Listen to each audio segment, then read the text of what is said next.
ኖሌጅ ኮሎናይዝድ ነው። በሆነ ሶሳይቲ ኮንትሮል ውስጥ ያለ ነገር ነው ኖሌጅ በራሱ። የህይወት ትልቁ ትራጀዲ ምንድን ነው ብለህ ነው የምታስበው? ኢትዮጵያውያን ዓለምን የምናየው ጊዜያዊ አድርገን ነው የምናየው። ጊዜያዊ የኪራይ ቤት ይገርመኛል። የት ሄደን እንደምንኖር ይገርመኛል። ይሄ የትምህርት ጉዞ ደስተኛና ፕሮዳክቲቭ የሆኑ ዜጎችን መፍጠር አልቻለም ትላለህ? አሌክስ፣ አሁን እያልከኝ ያለው የአእምሮ ውጤት የሆኑት ነገሮች አእምሮን ሼፕ ያደርጋሉ። አዎ፣ በተቀበልከው መጠን። ስለሺ I really agree on some of the points። ስህተት የሆነው ነገር እሺ፣ ኢኮኖሚ ነው የሚያኖረን፣ የመንግስት ማክሮ ፖሊሲ ነው የሚያኖረን ብለን እናምናለን። ኖ አይደለም። እንዴት አድርገው ጋይዳንስ መስጠት ይችላሉ?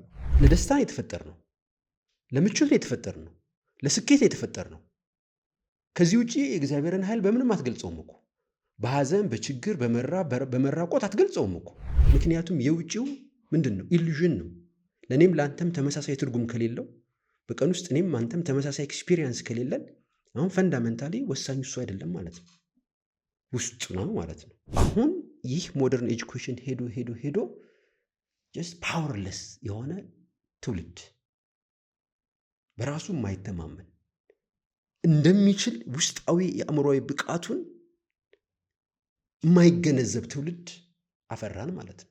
መማር ግን መጀመሪያ ከራስ ነበር መጀመር የነበረበት። ሁ አር ዊ ፋታሊስቲክ የሆነ ካልቸር ነው ያለን። እድለኛ ከሆንክ ይሳካልሃል፣ እድለኛ ካልሆንክ አይሳካልህም። በፌት ነው የምናምነው፣ በዕጣ ፈንታ፣ በ40 ቀን። ኦኬ፣ እንደዚህ አይነት በዚህ የሚያምን ሶሳይቲ እንዴት ፈጣሪ ሊሆን ይችላል? እንዴት ቲንከር ሊሆን ይችላል? እንዴት ሊያስብ ይችላል? አጽናኝ አስተሳሰቦች አሉን። አጽናኝ አስተሳሰቦች ምንድን ናቸው? ሀብታም እንቅልፍ አይተኛም፣ ድህነት እንቅልፍ ያስተኛል። አጽናኝ ነው። ድሃ የዋህ ነው፣ ድሃ አምላኩ ይወደዋል፣ ድሃ በጣም አጽናኝ አስተሳሰቦች አሉን እንዳንሰራ የሚያደርጉ። ላይፍ ኢዝ ፖዚቲቭ።